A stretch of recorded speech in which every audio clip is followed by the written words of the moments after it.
Assalamualaikum warahmatullahi wabarakatuh. Selamat datang kembali di Dava Record, tempatnya berbagi informasi. Gimana kabarnya semua teman-teman? Semoga senantiasa sehat selalu dan dalam lindungan Allah SWT. Nah, pada video kali ini akan mencoba sharing terkait dengan pengumuman pendaftaran ujian di tahun 2024 ini ya. Nah, ini kemarin sudah di video sebelumnya sudah pernah saya coba sampaikan terkait pengumuman yang sudah diumumkan tertanggal 12 Februari kemarin ya. Kemudian pengumumannya mulai pendaftaran itu dimulai pada tanggal 15 Februari ini ya. Jadi sampai sekarang sudah terhitung berapa hari? 15, 16, 17, 18. Sudah 4 hari berjalan. Gimana? Ada yang sudah mendaftar, ada yang belum mendaftar, atau sudah memproses. Kalau kita melihat di pengumuman ini, yang melihat sudah sebanyak 193.653 yang sudah membuka terkait pengumuman pendaftaran di tahun ini ya.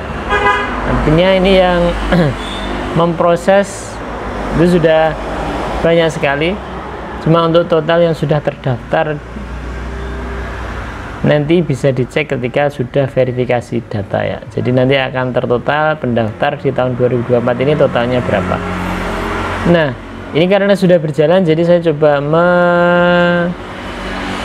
memberikan gambaran. Jadi di tahun ini ada 4 sektor yang bisa teman-teman pilih khususnya untuk yang mau mendaftar di tahun ini. Yang pertama itu ada manufaktur atau bahasa mudahnya pabrik ya. Di dalamnya ada assembly, perakitan, kemudian ada pengukuran, ada penyambungan. Nah, itu di bidang manufaktur. Ini yang sudah umum dari tahun-tahun sebelumnya sudah ada. Yang kedua ada fishery atau perikanan. Nah, di perikanan ini kuotanya ada 4097. Untuk manufaktur tadi kuotanya sebanyak 7.129. Nah, terus kemudian ini ada yang baru di sini, ada shipbuilding. Ini sudah dimasukkan di akun Siskopnya ya. Jadi di akun Siskopnya nanti sudah muncul 4 jenis lowongan yang bisa teman-teman pilih ketika proses mendaftar. Nah, di sini poin-poinnya banyak ya. Di shipbuilding itu ada scaffold atau pemasangan pelepasan, kemudian ada insulation, ada gerinda. Banyak ini untuk poin di shipbuilding. Kemudian ini ada yang baru di sini, ada service.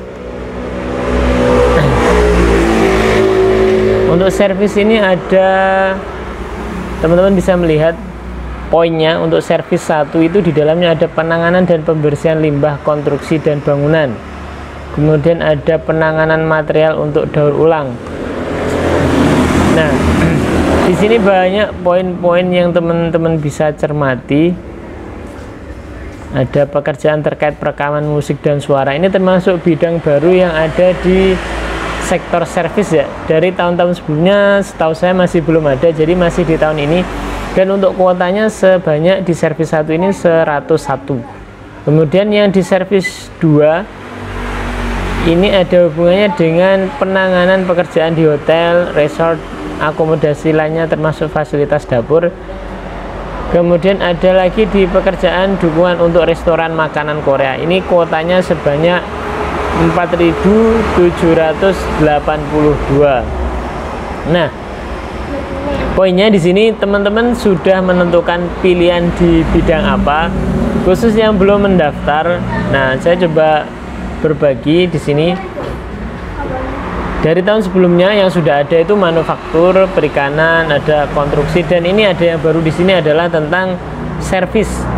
Nah, kalau shipbuilding mungkin gambarannya teman-teman sudah tahu gambaran kerjaannya. Kalau hobi kerja di lapangan artinya tentang megang alat-alat seperti ini bisa teman-teman pilih ya. Tapi kuotanya 293. Nah, ini mengacu ketika teman-teman memilih, kira-kira kemampuan belajar teman-teman itu lebih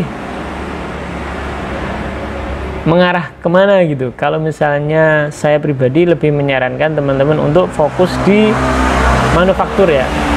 Kenapa di manufaktur? Karena yang jelas untuk jam kerjanya, kemudian jam lemburnya itu akan lebih cenderung di manufaktur ya.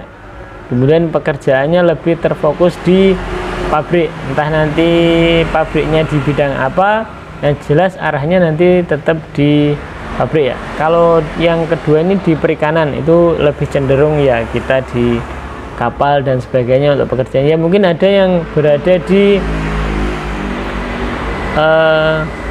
kayak pengolahan ikan atau enggak sampai di kapal gitu, cuma lebih ke pekerjaan di laut atau di kapal proses pekerjaannya. Kemudian yang ketiga ini yang baru untuk shipbuilding, gambarannya sudah tahu ya teman-teman, bisa mencermati isinya. Di shipbuilding itu ada pekerjaan di tempat tinggi, kemudian ada pemasangan pipa bahan insulasi struktur untuk perlindungan pada kondisi dingin. Ini lebih ke pembuatan kapal dan sebagainya. Terus yang baru di sini ada servis ini ya, servis 1 sama servis 2. Intinya kalau misalnya teman-teman fokus itu lebih memilih bidang apa, nah teman-teman saya sarankan memilih di bidang manufaktur. Nah, tapi itu harus diimbangi dengan proses belajar ya. Jadi teman-teman dimaksimalkan belajarnya supaya nanti ketika nilai maksimalnya berapa itu teman-teman bisa mencapai target tersebut. Jadi teman-teman bisa dinyatakan lulus di situ. Karena nanti yang jelas kalau misalnya peminatnya banyak, otomatis nanti nilainya yang menjadi batasan bisa menjadi acuan peringkingan ya. Kalau di tahun kemarin nilainya 80 sudah dianggap lolos. Nah untuk tahun ini masih belum tahu, tapi yang jelas harus punya target nilai yang tinggi dan belajarnya digiatkan ya.